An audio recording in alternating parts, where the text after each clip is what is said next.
Então, esse caso que eu trouxe é de um paciente de 75 anos que descobriu citopenias na realização de um hemograma de rotina, tá? Ele não tinha sintomas. Ele tinha um histórico de bloqueio de ramo esquerdo, miocardiopatia dilatada, interrogava-se uma doença mitocondrial e tinha um histórico de carcinoma de mama. De histórico familiar, ele tinha uma tia com leucemia. No hemograma, a gente via uma diminuição de leucócitos e de plaquetas. Esse hemograma ele foi repetido um tempo depois, alguns meses depois, e a gente viu, né, uma continuação, né, dessa diminuição tanto de leucócitos quanto de plaquetas. Ele não tinha uma anemia, mas mesmo assim a gente via esse movimento, né, de 16,8 para 15,4. Então tinha ali uma doença medular em movimento, né, acontecendo ali.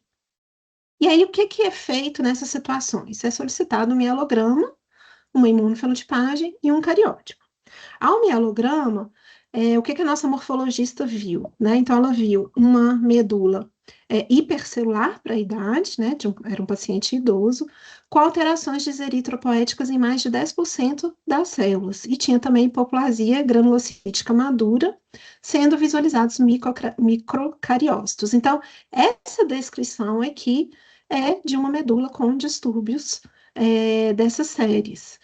E além disso, o que mais chama atenção é a presença de 16% de blastos, que eram pleomórficos, a maioria tinha médio tamanho, com uma alta relação nucleocitoplasmática, cromatina frouxa, e muitos com grânulos citoplasmáticos, né? A presença de grânulos citoplasmáticos fala a favor de blastos mieloides, e essas alterações observadas no mielograma de distúrbios falam a favor de uma SMD. Mas aí, com essa quantidade de blasto, a gente fica se interrogando: será que é uma SMD que vai ter uma evolução ruim, ou é uma LMA mesmo, é, de doença de origem? E aí, quando a gente pensa nas classificações da OMS e do ICC, esse questionamento ele fica mais forte ainda. Por quê? Porque essas novas classificações elas consideram alterações moleculares muito mais do que o percentual de blastos. Então, você não precisa ter 20% de blastos se você tiver determinadas alterações moleculares, alterações genéticas, tá? Então, continuando nessa condução. Então, foi feita a contagem, né, no hemograma, foi feito o mielograma. Nessa situação não foi necessário, mas quando a gente tem aspirado seco, a gente faz biópsia de medula, tá? E a imunofenotipagem, que daqui a pouco eu vou mostrar para vocês o resultado. Depois, em sequência, né, o próximo resultado que sairia seria o cariótipo, né? Então, nos melhores cenários, entre 5 e 7 dias. Depois, o PCR e o NGS, tá? Então, um caso desse, a gente não analisa, a gente não fecha só com esses primeiros exames, não. A gente precisa investigação genética, tá? Então, tanto das mutações que são definidoras, como de rearranjos, tá? E o NGS ganhando num cenário, assim, muito importante, na atualidade, tá? Bom, é, na Imuno, a gente recebeu esse paciente com a suspeita de SMD. E aí, o que que a gente fez? A gente aplicou os 3 tubos que são preconizados pelo Euroflow, que avaliam a linhagem granulocítica, monocítica e eritrocítica, tá? Quais as informações que esses 3 tubos vão trazer para a gente? A quantificação dos blastos, né, a identificação e a quantificação pelos marcadores de maturidade, que é o 34, o 117 DR, vai definir ali a linhagem, então pela morfologia a gente suspeita que seja um blasto mieloide, e aí eu consigo confirmar, porque eu tenho 13, eu tenho 33, eu tenho 117 nesse painel. Eu classifico essas células imaturas de acordo com o compartimento mieloide. Então, igual eu falei com vocês, pode ser granulocítico, monocítico ou eritrocítico, tá? Raramente a gente precisaria utilizar outros marcadores para identificar uma linhagem eritrocítica ou uma linhagem megacariocítica, tá? Qual é a importância de outros marcadores, tanto para o monitoramento desse paciente, então eu tenho marcadores que eu vou utilizar nos segmentos da DRM, eu tenho marcadores que são utilizados como alvos terapêuticos, né? Então, se o meu blasto expressa CD33, eu posso usar o gentusumab. Se ele é 123 positivo, eu posso usar o anti-CD 123, anticorpos biespecíficos e até mesmo fazer um CAR-T para esse paciente, tá? E mais, não tão recente, né, mas assim, mais bem documentado, a gente pode, a partir do imunofenótipo, predizer qual alteração genética e molecular eu vou identificar nesse paciente, tá? Então, nesse último workshop do Euroflow, que aconteceu em abril, o Orfal trouxe para a gente essa tabelinha, mostrando que alguns imunofenótipos estão diretamente relacionados com lesões genéticas. E aí a gente consegue direcionar qual exame genético eu vou solicitar, tá? Então, vou dar um exemplo aqui para vocês, vou pegar aqui a mutação do NPM1. Então, mais para frente a gente vai ver a curva de maturação da série monocítica. Então, o que é normal é o monoblasto adquirir o CD14, né, se transformando então em promonócitos, e depois adquirir o IREM, que é o CD300, que seria o nosso monócito maduro.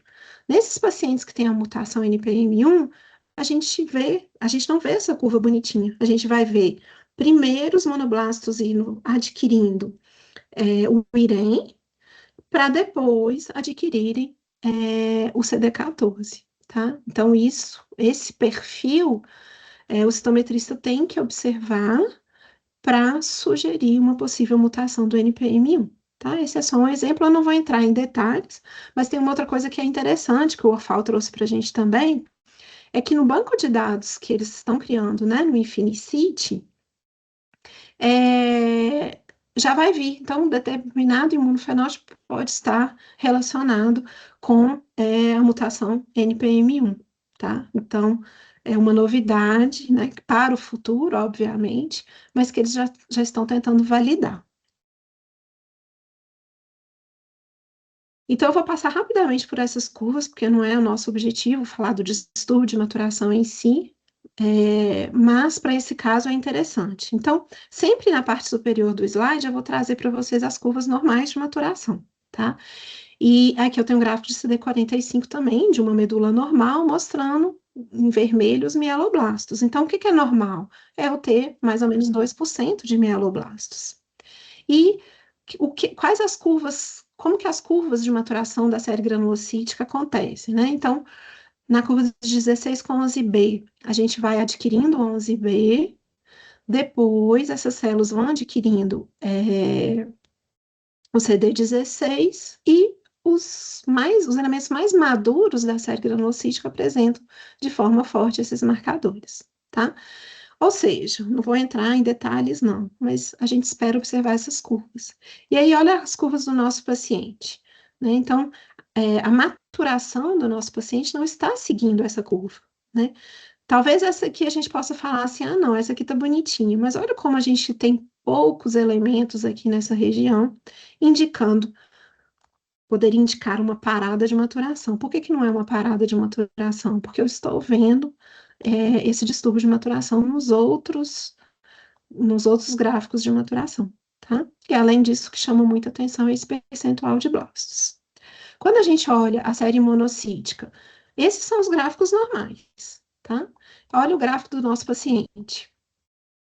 Então, é como se a maturação não seguisse as instruções que estão ali no livro, né? Elas não estão seguindo exatamente como deve ser a aquisição de marcadores, tá? Então, aqui, por exemplo, a população de promonócito e monócito maduro tinha que ter uma intensidade de CD14 mais alta, tá com essa expressão fraquinha, tá? E na série eritrocítica, essas seriam as curvas que a gente avalia. E além disso, a gente avalia o coeficiente de variação de alguns marcadores, como CD71 e CD36, tá? Eu trouxe aqui no caso só o CD71, porque foi o que foi alterado no nosso paciente, tá? Então, o que que é esperado? É esperado que os eritroblastos expressem o marcador CD71 de uma forma parecida. Por isso que eu tenho um histograma fininho aqui, tá vendo? Quando o paciente tem um distúrbio de maturação, tem um problema na série, o que que acontece?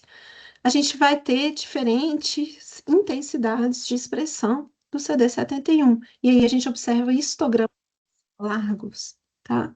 Vamos ver o resultado do nosso paciente. Então, assim, as curvas, elas. Aqui fica até difícil de ver, né? De tanto blasto que eu tenho, né? Mas aqui, por exemplo, você não vê componente aqui nessa região indicando esse processo maturativo, né? Tem um vazio aqui. E aqui você consegue até ver uma curvinha aqui. Então, o correto seria essa aquisição do marcador, e o que eu estou vendo aqui é essa curvinha. E aí a gente corrobora o que a gente está vendo nas curvas com a variação do coeficiente de variação do CD71, que realmente está muito alto, né? Então, o observado em medulas normais é um coeficiente de variação inferior a 80, e nesse paciente a gente viu um coeficiente de variação superior e uma curva, um histograma muito largo, tá? Então, confirmando o que a doutora Naira, nossa morfologista, já tinha visto lá na análise da morfologia. Qual o ponto mais importante da citometria de fluxo para, né, a gente faz essa avaliação ao diagnóstico para depois ter essa informação para o monitoramento da doença residual, tá? Então, a gente precisa identificar as LAIPs, né?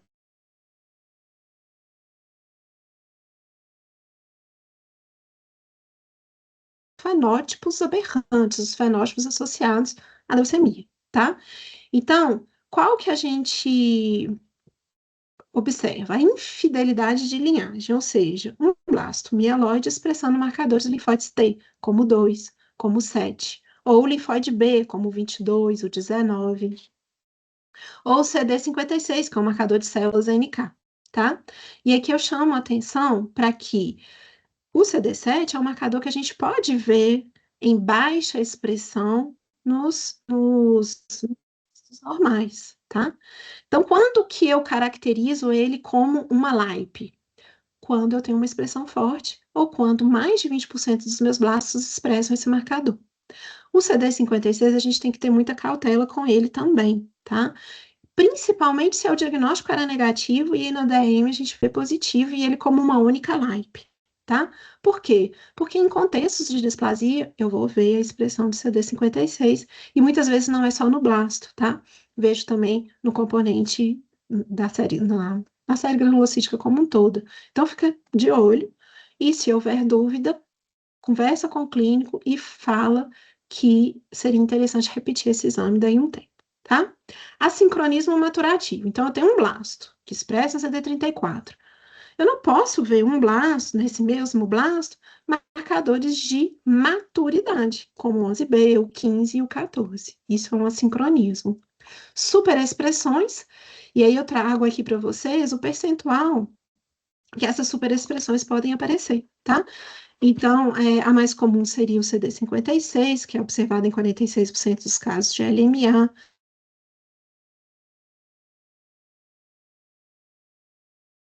E a expressão.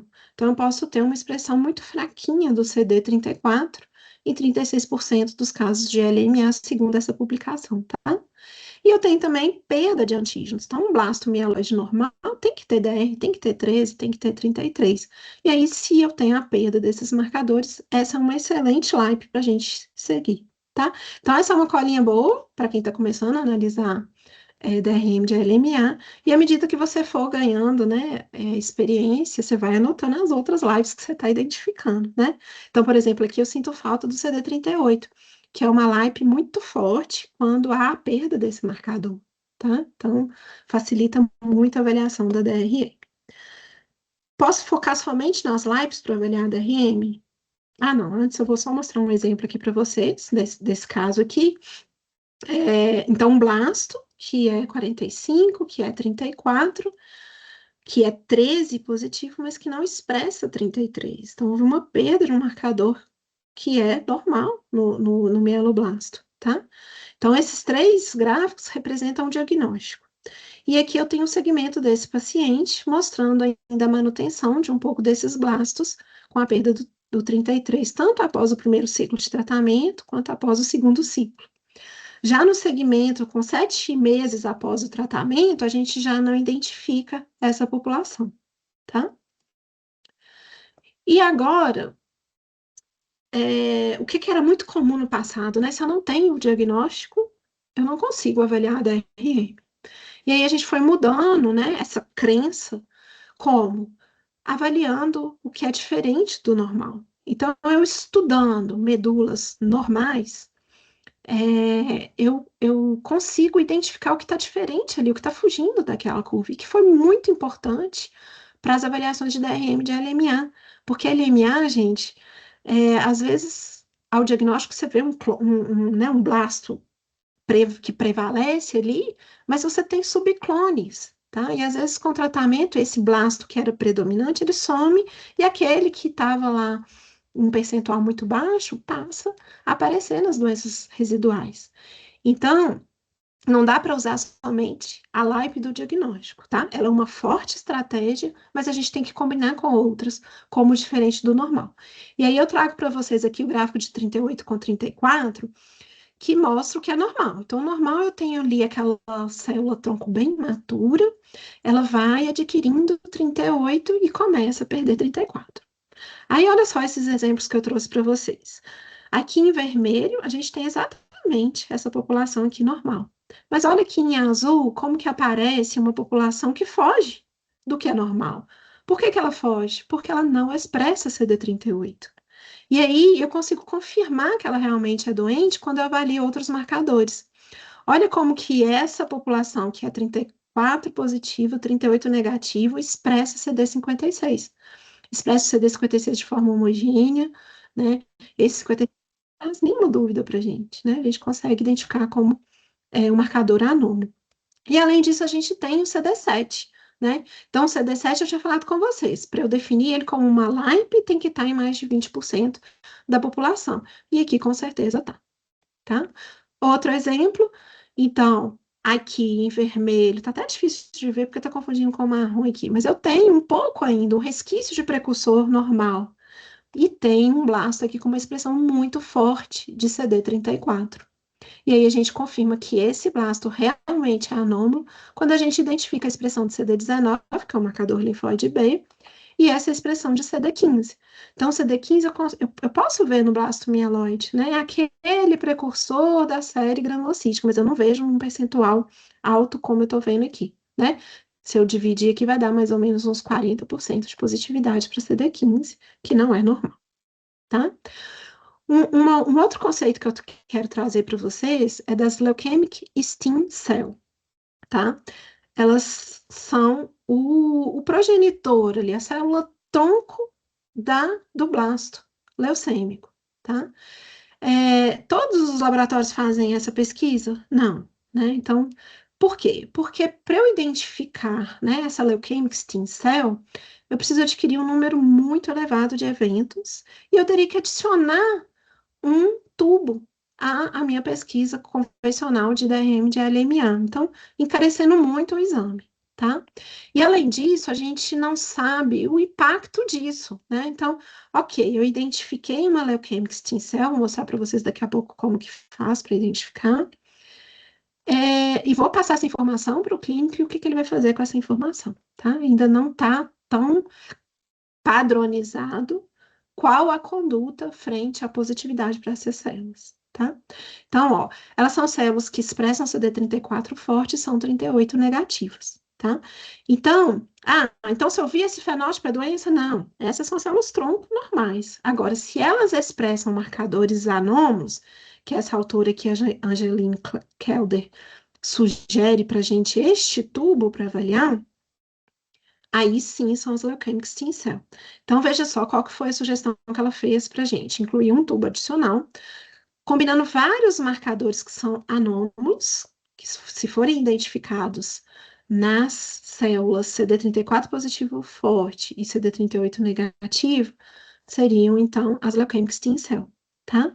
Ela traz outros marcadores também, que são importantes para a identificação dessas células, num único tubo. E olha a importância clínica disso, né? Então, um paciente que tem as leukemic stem cell, então ele é positivo para as leukemic stem cell e tem doença residual positiva, ele tem uma sobrevida livre de recaída muito pior do que aquele paciente que só tem a DRM positiva, que seria essa linha aqui, né? Então, a importância tem, a capacidade da gente investigar também existe, né? A gente precisa só amadurecer como que vai reportar isso para o clínico e o que que ele vai fazer com essa informação, né?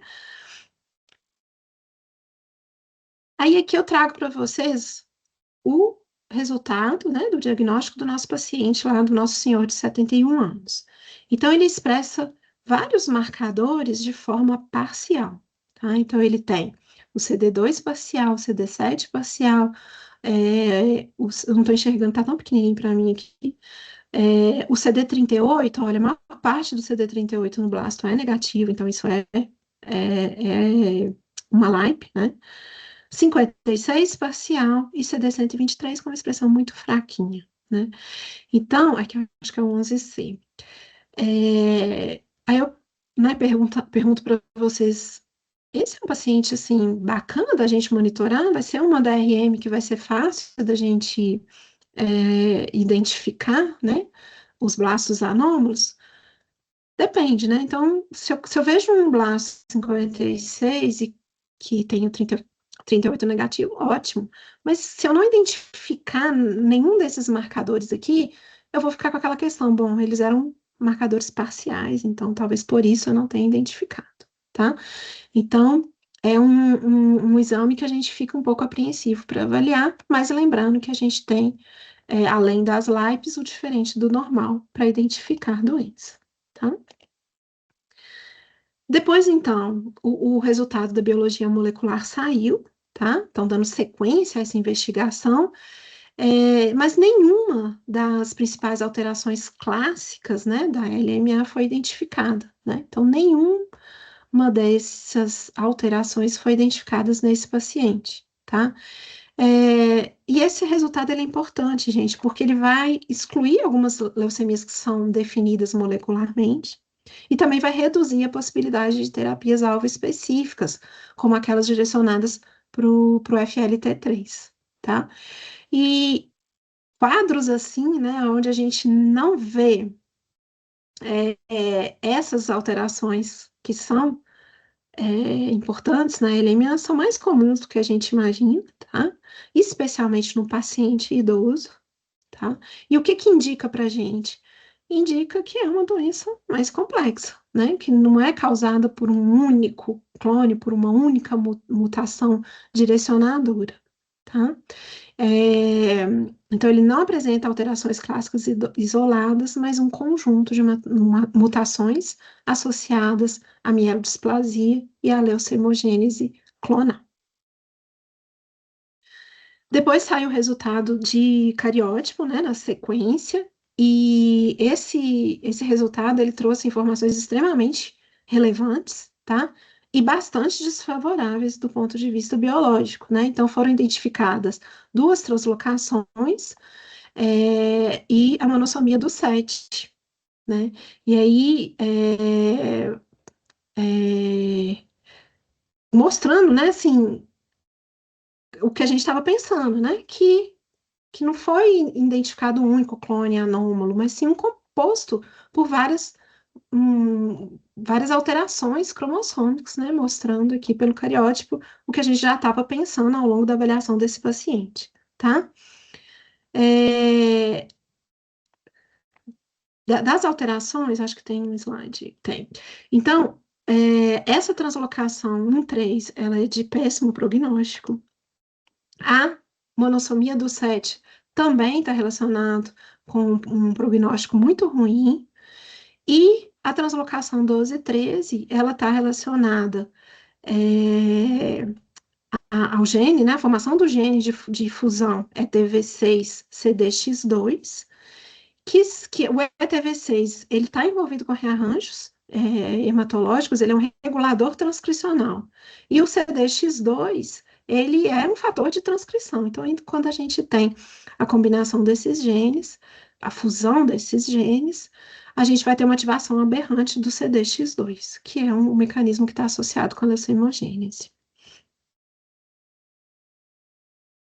Em sequência, a gente tem o resultado do S, né? E aí a gente observa múltiplas mutações, né? Então, pelo menos 6 aqui a gente identificou, todas com VAFs muito baixos, né? Com uma frequência alélica muito baixa. Só o BECOR que teve uma frequência alélica de 11%, né? Então, o que que esse resultado está mostrando para a gente? Que ele não tinha uma única mutação direcionadora, mas que ele tinha uma arquitetura molecular muito complexa, né, composta então por várias alterações. Esse, esse gen ASXL1 está muito relacionado com SMD. Ele é uma mutação frame shift, que quer dizer o quê? Que gera a perda de função de um gene, né? Então, ele atua como gene supressor tumoral, e aí ele perde essa função, né? Mas ele está com uma frequência alérgica muito baixa, que é de 1,1%.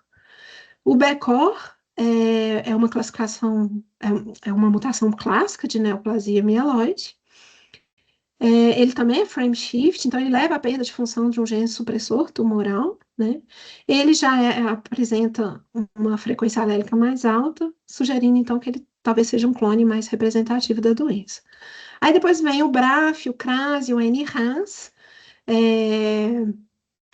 que entram nas vias proliferativas, né? Então eles ativam a via de sinalização de MAP quinase, né? É, Então, eles favorecem o quê? Então, eles são missense. O que que eles estão favorecendo? Eles favorecem a proliferação, a sobrevivência celular e o escape apoptótico, tá? E, por fim, o SF3B1, que é uma mutação relacionada à esplasiosomo, também muito descrita na SMD, tá? Bom, então, nenhuma dessas mutações com VAF muito alto sugerindo uma heterogeneidade clonal, que já é algo que a gente já viu no cariótipo, já viu ali na própria imunofenotipagem, quando a gente vê vários marcadores que são parciais, né?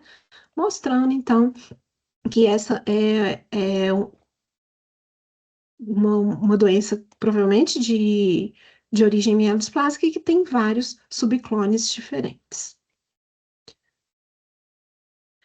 E aí, antes da gente entrar na DRM em si, eu gostaria de falar das classificações do European Leukemia Net. Por quê? Porque elas dão um norte muito bom para as nossas avaliações, tá? Essa classificação ela não surgiu assim de uma hora para outra, então vem de um processo desde 2018 e que teve muita contribuição da biologia molecular, tá? Então, em 2018, qual que era a preocupação desse grupo? Padronização da técnica, padronização dos laudos, tá? E aí, em 2021, essas recomendações elas passam a enfatizar interpretações clínicas, né? Então, vão incluir conceitos de resposta, de recaída, tá? Aí, em 2022, eles liberam as classificações, né, dos grupos de risco adverso, risco intermediário e risco favorável. E aí, depois dessa classificação, surge essas recomendações em 2025, tá? Que vão dar um suporte excelente para as decisões clínicas, com definições mais claras do que são os limiares, né, de positividade, negatividade, os limiares clínicos para a aplicação mesmo da DRM na prática, né? Então, a gente sai dessa fase de padronização de metodologia e entra numa fase onde a DRM se torna uma ferramenta estratégica para conduzir a interpretação para, desculpa, gente, para definir ali com maior precisão a condução do paciente. Então, assim, voltando lá em 2018, tá? Tudo isso vocês já devem ter, já devem seguir no laboratório, porque isso é mais antigo, né? Então, quais que eram os marcadores que deveriam ser incluídos no painel, nos painéis? Integrar não só LAIP como diferente do normal, ficou padronizado, né, o volume de medula que deveria ser encaminhado para avaliação e que deveria ser a primeira punção, estimar a contaminação por sangue periférico. Então, pensa bem, você libera uma DRM negativa, mas ali você não estava avaliando medula, você estava avaliando praticamente um sangue periférico. Então, existem formas da gente estimar essa contaminação por sangue periférico, eu vou mostrar para vocês. O número de eventos que deveria ser adquirido, o ponto de corte para positividade, 0,1%. E que quando a gente identificasse, com certeza, ali um blasto com LAIP inferior a este valor, que a gente deveria colocar no laudo, né? Falando com o clínico, ele, né, poderia considerar ali como uma leucemia residual. E falava-se também do transporte, que é a temperatura ambiente, e desencorajavam centros que não tinham experiência na análise de DRM de LMA, devido à complexidade dessa doença, tá? Aí, em 2021, mantém-se todas essas orientações. O que altera é o volume de amostra, então diminui esse volume, pensando, né, em evitar a hemodiluição. Indica-se o EDTA como anticoagulante, e reforça essa ideia, né, de controle de hemodiluição e que você deve comunicar no laudo quando houver hemodiluição, quando a amostra estiver coágulo, quando a amostra estiver hiposcelular, com hiposcelularidade, tá? Porque dessa forma, pensa só, você coloca lá DRM negativo, mas não informa isso para o clínico, você não dá a ele a oportunidade de repetir o exame e de ter um resultado realmente sensível e específico, tá? Aqui falando um pouquinho sobre o controle da hemodiluição, tá? Como que a gente faz? Então, a gente tem uma população de mastócitos, né, que é identificado no gráfico de CD117, porque ele tem uma expressão muito forte do CD117. E se eu tenho um valor de mastócito inferior a 0,002%, eu posso considerar essa amostra como hemodiluída, tá? Outra forma, lembra daquele gráfico que eu mostrei para vocês de 13 com 11B? Essa população em rosa são segmentados, né? São os elementos mais maduros da série granulocítica. Se eu vejo mais de 90% desses componentes maduros, essa amostra está hemodiluída, tá? Existem outros parâmetros, mas a gente não vai ter marcador específico, mas eu consigo ver na minha análise, que seria, por exemplo, a detecção de hematogônias, né? Então, aqui, ó, eu consigo identificar tanto no gráfico de CD38, porque essas células têm uma expressão muito forte, como aqui no gráfico de CD45. Então, se eu tenho hematogônio, é uma medula boa. Os mieloblastos normais, né? Eu consigo ver também ali entre 0,5%, 2%, está normal. Presença de eritroblastos, tá? Então, tudo isso, gente, deve ser avaliado, tá? Para você dizer se essa amostra é de boa qualidade, tá? Agora, um outro conceito que muita gente ainda faz confusão, inclusive eu já vi clínico fazendo confusão. O que que é o LOD e o que que é o log, né? Então, quando ele está pedindo um exame, ele quer saber se aquela técnica, ela tem limites ideais de detecção e de quantificação. Quando a gente fala de evento raro, então, o que que é evento raro? Quantificação de CD34 no sangue periférico para o transplante autólogo daquele paciente que está fazendo uma mobilização. Isso é um evento raro. É, Detecção de células anômalas em líquor, evento raro. Detecção de DRM, evento raro. Isso quer dizer o quê? Que eu vou detectar pouquíssimas células ali naquele meu universo de células. E para isso eu tenho que ter técnicas muito sensíveis, tá? Então, o que que é qual que é o mínimo que eu tenho que detectar para falar que ali tem doença? 20 eventos. Qual que é o mínimo que eu tenho que detectar para falar, para poder quantificar e falar, liberar um número para o médico? 50 eventos, tá? Então, se o cutoff de positividade de DRM de LMA é 0,01%, eu tenho que adquirir no mínimo 500 mil eventos para eu conseguir identificar 20, detectar 20 eventos e quantificar 50 eventos. Então, esse é o racional, tá? Aí eu trouxe umas figuras que eu fiz aqui com inteligência artificial, só para vocês entenderem por que que chegaram nesse número de 20, de 50 eventos? É o que a gente consegue enxergar na análise. É a quantidade de células que formam o que a gente chama de cluster, que formam uma bolinha que a gente consegue realmente enxergar, tá? Então, se eu adquirir 500 mil eventos e o meu cutoff, né, de positividade 0,01%, eu vou ver aqui, ó, 50 eventozinhos, tá? Aqui seria o limite de detecção, onde eu vejo 20 eventos, olha como que fica já mais difícil de ver. E aqui mostrando que se eu adquiro mais eventos, aqui no caso 1 milhão, o dobro aqui, olha como que fica mais fácil de visualizar essa população, tá? Então, lembrando que aqui é um desenho esquemático, tá? E que numa análise real, a gente tem muitas células que podem estar aqui interferindo nessa visualização, tá? Ou seja, gente, o máximo de eventos que você conseguir adquirir, melhor. Você vai ter limites de detecção e de quantificação muito mais sensíveis, tá? E aí, agora a gente chegou realmente na última classificação do European Leukemia Net de 2025, que é muito baseada na publicação que eles fizeram de 2022, classificando subgrupos genéticos, né, de risco favorável, intermediário e adverso. A carga de DRM passou a ser categorizada como negativa, positiva de baixo nível ou positiva, fornecendo tabelas para a gente, com pontos de corte de DRM distintos para cada ensaio. Então, eu vou ter pontos de corte para citometria de fluxo, eu vou ter pontos de corte para PCR quantitativo, para NGS ultrassensível, tá?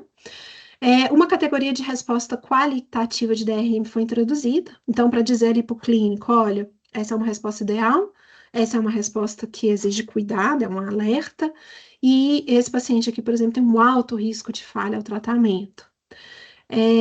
A DRM, por citometria de fluxo multiparamétrica, passou a ser recomendado durante o primeiro ano de acompanhamento após o transplante autólogo, o transplante de células-tronco. A DRM por PCR quantitativo, por NGS de ultrassensibilidade, passou a ser recomendado por 24 meses após o transplante. Aqui, ó, pelo menos no nosso centro, tá? As pessoas, os médicos ainda estão com resistência de seguir só por citometria só por um ano, tá? Mas é isso que está sendo recomendado. Pontos de corte de DRM mais baixos para mutação NPM1, com distinções específicas entre os níveis de sangue e medula, e o teste de mutação de FLT3 e TD usando o NGS de alta sensibilidade passou a ser recomendado por 2 anos após 2 ciclos de quimioterapia e antes do transplante.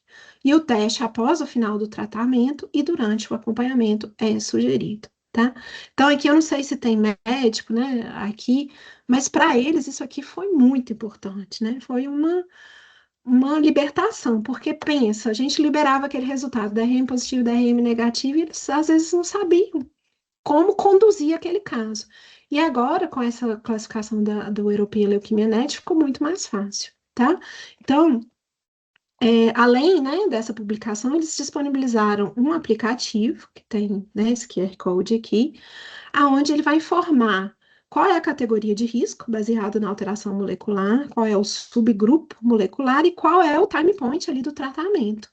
Quando ele informa isso, o aplicativo define para ele, então aqui um exemplo, tá? Então, risco intermediário, FLT3 e TD com MPM1 mutado, e o time point é após os 2 ciclos de quimioterapia intensiva.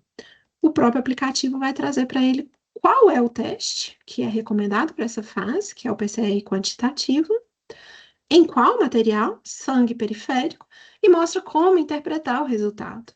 Então, se ele detectou menos de 0,001% de blastos, é considerado como uma DRM negativa e a resposta é ótima. Se ele detecta entre 0,001 e 0,01%, é uma resposta de baixo nível, uma resposta ruim, e aí acende um sinal de alerta. Acima de 0,01, DRM positiva, sinal de alerta, tá? Especificamente falando da citometria, em que momentos é indicado e qual que vai ser o percentual para falar em uma DRM positiva e como que a gente interpreta essa questão de carga e de resposta qualitativa, né? Então, o diagnóstico pode ser feito tanto na medula quanto no sangue, a gente vai identificar, né, mais de 10% de blastos e a gente vai avaliar as LAIPs. Depois de 2 ciclos de quimioterapia intensiva ou pré-transplante halogênico, qual que é o material que a gente vai usar? Medula óssea. E como que a gente vai interpretar? Se foi inferior a 0,01 ou inferior ao nosso limite de detecção, que são aqueles 20 eventos, a gente fala que é uma DRM negativa, tá? E a resposta, ideal, uma resposta ótima. Se ficou entre 0,01 inferior a 0,1 ou superior ao limite de detecção, é uma doença residual de baixo nível, tá? E acende o sinal de alerta. Se é superior a 0,1%, é uma DRM positiva e com alto risco de falha, tá? Isso se repete ao fim do tratamento, tá? Então a interpretação é a mesma. E no acompanhamento também, com exceção desse último aqui, ó, se eu tenho mais de 0,1% de blastos, aí eu já considero como uma recaída de DRM, tá?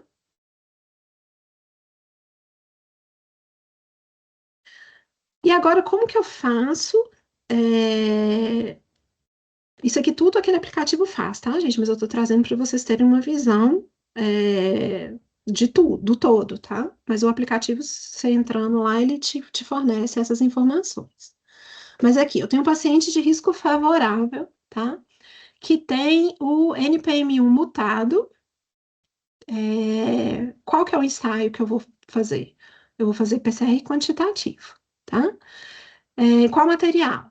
Aí vai, tá? Dentro do risco favorável, a citometria ela vai entrar, ela vai contribuir na LMA com mutação bialélica de CBPA, tá? Então, aqui, nessa mutação, é indicada a citometria de fluxo, tá? Se tem mais de 20% de blasto, vai fazer em sangue, se não, em medula óssea. Quando a gente vai para o risco intermediário, a citometria vai entrar em diferentes momentos, tá? Então, se eu tenho um FLT3 e TD mutado, um NPM1 selvagem, eu vou usar o NGS ultrassensível, tá? Mas, na falta desta técnica, eu vou usar a citometria. E aí, isso se repete aqui, por exemplo, KMT2A. Que a técnica indicada é o PCR quantitativo, se disponível. Mas se não tiver, a gente vai fazer citometria de fluxo, tá? Então, assim, todas, todas as situações em que eu identifico LAIPs ou diferentes, né, marcações diferentes do que aquilo que seria normal, eu posso usar a citometria de fluxo, tá? E aí a gente fala muito de acesso, né, gente? O que que eu tenho acesso? Eu tenho acesso ao NGS ultrassensível? Eu tenho acesso a PCR quantitativo para todas essas mutações? Se eu não tenho, eu tenho que realizar a citometria de fluxo, tá? E no risco adverso, nas fusões, né, de KMT2A, a citometria também entra quando não está disponível o PCR quantitativo, ou quando a gente dispõe de labs ou informações diferentes do normal, tá? Como que eu vou laudar, tá? Então, esquece aquele laudo que fala DRM positivo e DRM negativo, né? Então, eu tenho que trazer informações que vão convencer o meu clínico, tá, de que aquela investigação foi bem feita, que ele realmente pode tomar uma conduta clínica baseada naquele resultado, tá? Então, ó, quando eu não identifico, tá? Então, não foi identificada a população imunofenotipo compatível com doença residual mensurável por citometria de fluxo. Foram adquiridos 4,5 milhões de células CD45 positivas, com uma viabilidade adequada e ausência de sinais de hemodiluição, configurando negatividade para DRM segundo critérios do European Leukemia Net. Então, olha como que isso aqui é diferente, como isso aqui traz um conforto, né?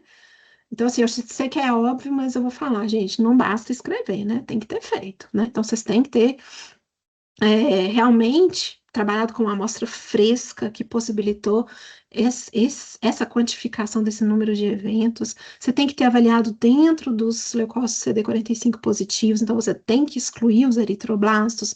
Então, todas as recomendações são em cima das células CD45 positivas, tá? Viabilidade adequada, como? Você vai ter que quantificar o tanto de debris que aquela amostra possui, tá? Então, no nosso laboratório, até 15% de debris a gente assume que aquela amostra está adequada, tá? Por quê? Porque durante o processamento, alguns blastos acabam rompendo, mesmo algumas células acabam rompendo, e a gente vai ter um percentual de debris, né? E a ausência de sinais de hemodiluição, você tem que ter avaliado a presença de mastócise, a presença de hematogônias, tem que avaliar o percentual de neutrófilos maduros, para você realmente liberar essa conclusão, tá? Outras conclusões. Então, quando eu detecto blasto, mas inferior ao cutoff de 0,1%, eu classifico então como uma DRM de baixo nível, configurando uma situação de alerta, segundo o European Leukemia Net, tá?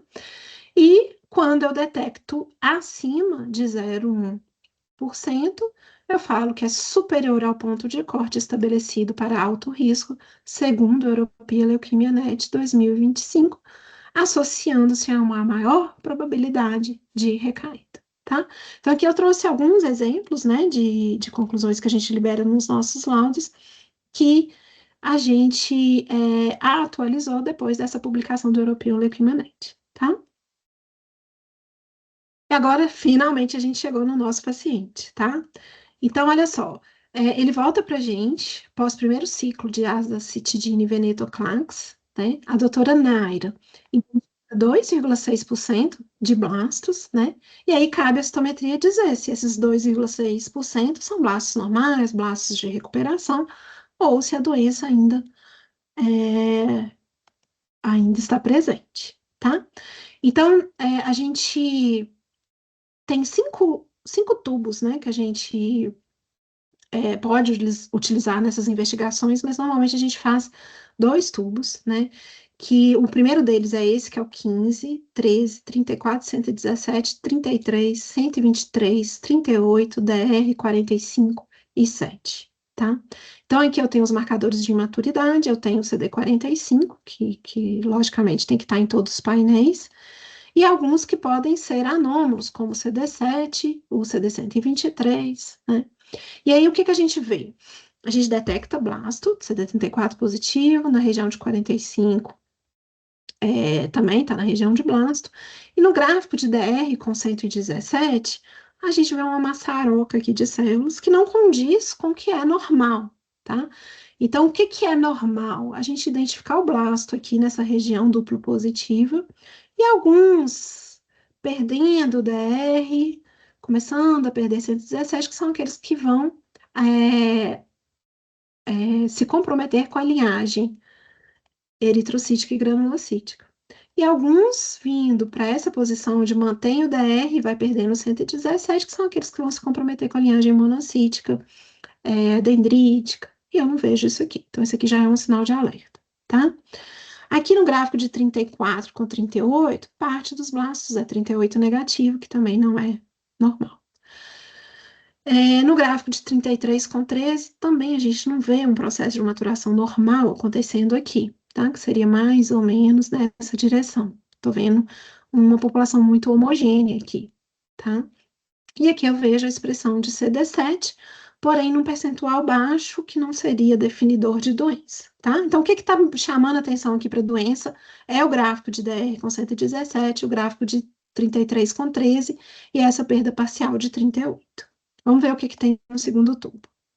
Nosso segundo tubo tem o 2, o 56 e o 19, que são marcadores anônimos, os outros marcadores a gente repete, tá? Seriam os nossos backbones.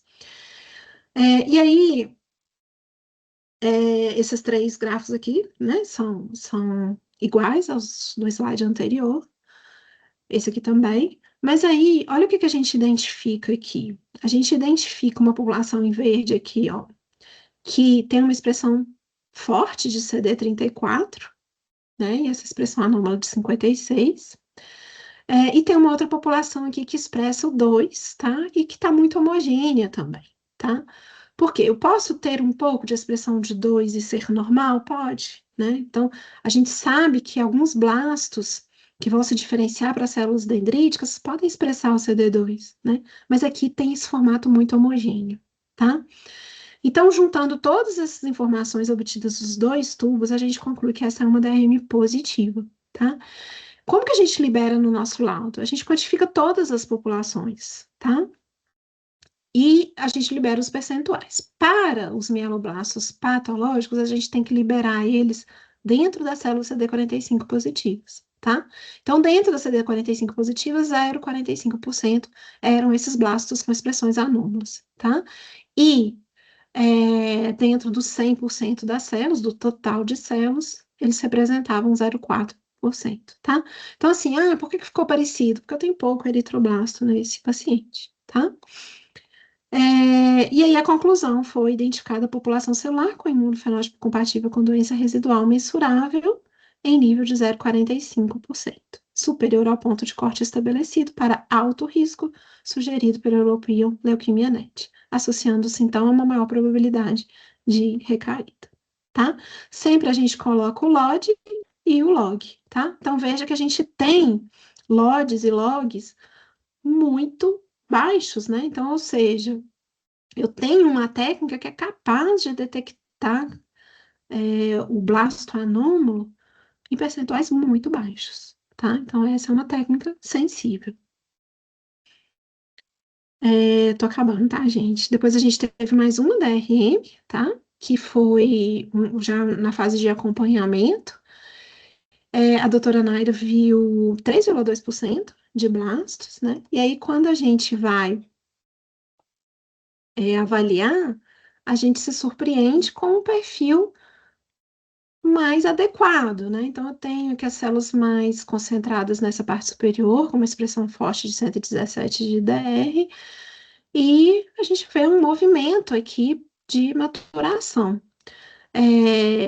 Aqui, né, no 38, a maioria dos blastos são positivos, apesar de a gente ter alguns aqui negativos, uma expressão parcial de 123, o gráfico de 33 com 13 também está com um perfil mais normalzinho, né?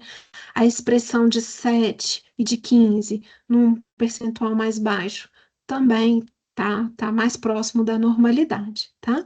A gente aqui também conseguiu identificar as células tronco, aquelas que expressam CD34 forte, são 38 negativas, mas elas eram normais, não tinham nenhuma expressão anômala dentro desse painel que a gente avaliou, tá, gente? A gente não fez aquele tubo que a Relay sugere que seja feito. Bom, então aqui eu fiquei assim, mais assim, tem coisas positivas, apesar desse 38 aqui meio negativo. Já no segundo tubo, eu consigo ver uma população claramente doente, com uma expressão anômala de CD56, aquela mesma que a gente viu, né, na outra DRM. E veja aqui também com essa expressão forte, né, do CD34. E aí o laudo ficou da seguinte forma. A gente liberou, né, as células progenitoras mieloides normais, 0,5% dentro das 45, 0,4% dentro do total de células, e apenas 0,008% dos mieloblastos patológicos, que são aqueles com expressão de CD56, tá? que também era um 38 negativo. Deixa eu voltar lá para os slides para vocês. Olha, tinha o 56 e tinha esse 38 negativo, além de uma expressão mais forte de CD34, tá? Então, nesse caso, a gente detectou doença, porém inferior ao cutoff, abaixo do cutoff de 0,1%. Então, foi classificado como uma DRM de baixo nível, tá? Configurando uma situação de alerta, segundo o European Leukemia Net, né? Foram adquiridos 4.200.000 de eventos com viabilidade adequada e ausência de sinais de hemodiluição, tá? Liberamos aqui o LOD e o log, tá? Então, gente, o que eu queria deixar de conclusão, né? A pesquisa de DRM na LMA, custometria, é uma metodologia que já está muito bem estabelecida, que é respaldada por várias publicações, por recomendações e consensos. Mas, gente, isso não quer dizer que a gente possa se deparar com casos que são muito complexos e desafiadores, né? E aí a minha sugestão fique. Tenha uma boa rede, né, de auxílio nessas situações, né? Discuta com colegas, né, para que você chegue a uma conclusão. E nessa impossibilidade, às vezes a gente discute com colegas e não chega a uma conclusão, a gente tem que explicar a situação para o médico assistente, né? Colocar para ele que ali, por exemplo, eu vi só um marcador e eu realmente estou em dúvida se pode ou não ser a doença, e a minha sugestão é repetir esse exame daí há 2 semanas, mais ou menos, tá? Na avaliação da DRM, reconhecer os limites, né, da análise também faz parte de um resultado seguro e de qualidade, né? Você tem que dar oportunidade para o clínico, para ele buscar uma outra técnica ou ele repetir aquele exame, tá? E, finalmente, essas novas diretrizes do European Leukemia Network reforçam a importância da padronização, né? E que a gente precisa de análises cada vez mais sensíveis e contextualizadas, né? Então, eu tenho que fazer naquele time point, porque senão eu vou chegar num resultado que eu não sei interpretar, eu não sei fazer. Então, às vezes, eu faço uma DRM muito ali no início do tratamento, eu vou identificar o blasto, mas talvez ao longo ali, né, da primeira e da segunda químio, eu poderia eliminar esse blasto. Então, por isso que existe o consenso, vamos fazer nos momentos que são preconizados, tá? E aí sim a gente vai conseguir contribuir de forma efetiva para as decisões clínicas. Então, mais do que identificar doença residual, células residuais, o nosso papel é transformar os dados complexos em informações que são claras, seguras e úteis. Tá bom, gente? Então, aqui eu finalizo agradecendo o Danilo, agradecendo o Rodrigo pelo convite, pela oportunidade de estar retornando, né, esse espaço que já fez parte da minha trajetória, e que é uma satisfação poder compartilhar com vocês o que eu sei, o que eu já vivenciei dessas pesquisas, e acho que é isso. A gente tem perguntas? Ah, tá. Esqueci de agradecer a minha equipe, que feio. Então, aqui é a minha equipe, tá? Dos meus técnicos, meus analistas, doutora Naira, doutora Bárbara, que são as nossas morfologistas. Agora sim, acabei, gente. Deixa eu fechar aqui para ver se tem perguntas. Dani, quero agradecer para você, viu? Parabéns pela aula, muito obrigado. No chat aqui a gente não tem nenhuma pergunta. O Matheus tinha feito uma pergunta, mas logo em Já seguida respondi? você respondeu para ele agradeceu bastante. Obrigada. Tem, tem, tem mais alguém que tem alguma pergunta, que quer falar alguma coisa? Tem uma aqui, ó, do Eduardo. Sei de uma pessoa que faz exame na medula óssea de 3 em 3 meses. Acho para saber se ainda tem LMA. Aí, Eduardo, cai nisso, né, que eu acabei de falar, assim, talvez vai criar até uma ansiedade ali na médica e na equipe, com o resultado que não vai saber o que vai fazer com esse resultado, sabe? Por isso que a gente tem que seguir consensos, né? Ah, tá, não quero seguir o consenso do European Leukemia Net. Então, encontre um consenso que você gostaria de seguir, que a sua equipe vá seguir e veja os resultados. Quando eu sigo esse consenso, eu tenho bons resultados com os meus pacientes. Eu estou tendo uma sobrevida boa, né? É assim, né? Nós temos um médico que é muito aplicado, o doutor Evandro, é isso que ele faz, né? Ele não tem receio de falar, gente, com esse paciente, se eu tivesse assumido uma outra conduta lá no passado, ele teria ido melhor. E aí ele passa a aplicar essa nova conduta nos novos pacientes. A LMA é uma doença muito complexa, né? Então, a gente tem que ir aprendendo a lidar com ela, a experiência ajuda muito. E quando a gente parte de consensos, você consegue discutir com colegas. Por quê? Porque você está fazendo igual a eles, você faz o mesmo esquema terapêutico, você avalia o DRM no mesmo time point que eles avaliam, e aí ali eles podem te ajudar a definir a conduta. Acho que é isso, não sei se eu respondi. Deixa eu ver Ele se tem fez mais mais dois alguma. comentários, Dani, aqui logo em seguida. Vi o último exame sem nenhum, vi o último exame sem nenhum blasto. Disse para ter cuidado que a LMA recidivava, se continua o tratamento ou não. Tá, então, pelo que eu entendi aqui, ele está acompanhando um paciente que está fazendo de 3 em 3 meses, e no último ele viu que não tem blasto, né? E aí que a pessoa disse para ele tomar cuidado. É complicado, tá? Porque se está negativo, não sei se esse paciente vai fazer transplante, alguma coisa do tipo, e eu também não sei se eu tenho conhecimento suficiente para te ajudar, sabe? Eu acho que você tem que procurar médicos, eu não sou médica, procurar médicos mesmo e discutir esse caso, tá vendo? Uma DRM negativa nesse caso, dependendo do tempo, né, de tratamento, é muito positivo, né? Acho que é isso, gente. Mais alguém? Dou-lhe uma, dou-lhe duas, dou-lhe três. Então é isso, gente. Quero te agradecer novamente, Dani, pela aula. Parabéns, tá bom? Muito obrigado, pessoal, por fazer parte do Flowing. Muito obrigado por estar aqui nessa noite, separar esse tempinho para adquirir um pouco mais de conhecimento. E até a próxima quinta. É isso, Dani. Até. Obrigado, Tchau, viu? tchau, Danilo. Tchau, pessoal. Boa noite. Boa noite.